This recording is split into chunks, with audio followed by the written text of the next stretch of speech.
to be loved and cared for in a way where someone is holding space for your sacredness, for your vulnerability, for your care is so beautiful.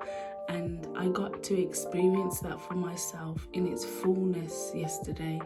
And it just reaffirmed to me what friendship means, what actual care and true intention means, and made me reflect on where I've been selling myself short, where people haven't been able to show up for me with the capacity that I deserve, and then I make excuses for what they do show, but I feel it in my spirit that it doesn't feel good to me. It doesn't feel like it's, if people say that they love you, it's supposed to feel different. It's supposed to hit different. You know what I mean? You're supposed to feel that love, and you can feel the warmth. If you're not feeling the warmth, I don't care how much you're telling me you love me or you care for me, I can't feel it. It doesn't seem right. The energy's not right. And I got to experience someone just say, this is what I want to do for you, in a very loving, caring way.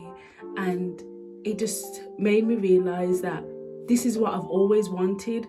I've just been asking it from the wrong people, or expecting it from the wrong people. And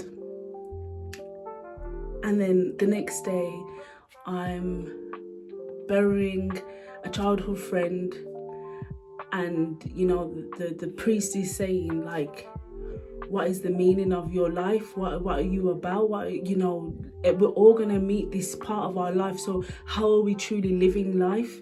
And it just made me think, it's about being intentional with my energy, with my connections, with how I want to be, the state of being that I want to be in. And you may be in a space where you're thinking, you're umming and ahhing, you're in this grey area, you're not being certain or clear, right? You're not giving yourself clarity on who you are and what you want to be. And I just want to encourage you to know that feeling that you feel in your heart, that's where you want to act from, right? But we have so much noise in and around us that we feel like, we don't trust ourselves, we don't trust our decisions, we don't trust our intuition, where it's telling us clearly, don't go there, remove yourself from that person, and the priest spoke about, like, holding on to arguments, negativity, pain, and all these things.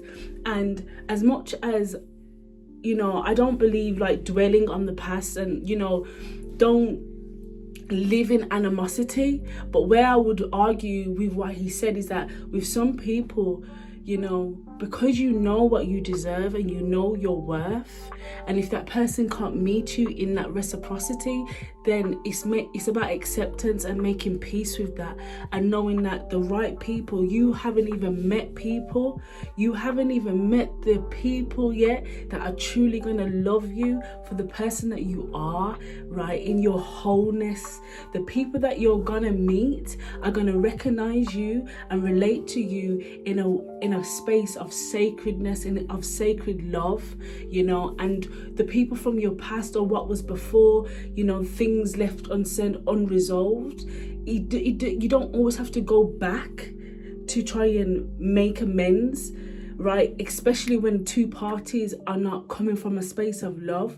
So you just move forward and move on with your life in grace, in care, and know that the right people will align to you, and you will bask in the glory of their care for you and what you can also give back.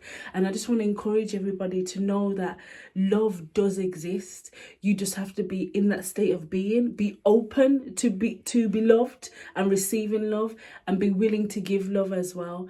And so this is day 4 of the challenge, where everything is about intention, clarity, and knowing that life is short, but it's the longest thing that we'll do. So make sure we're doing it with love, with care, with joy, and just going full force in the life that we truly want for ourselves, and not taking these shortcuts, or not resting in our laurels or thinking that it can't happen for us. It's by design. It's our birthright to really experience the enrichment of life.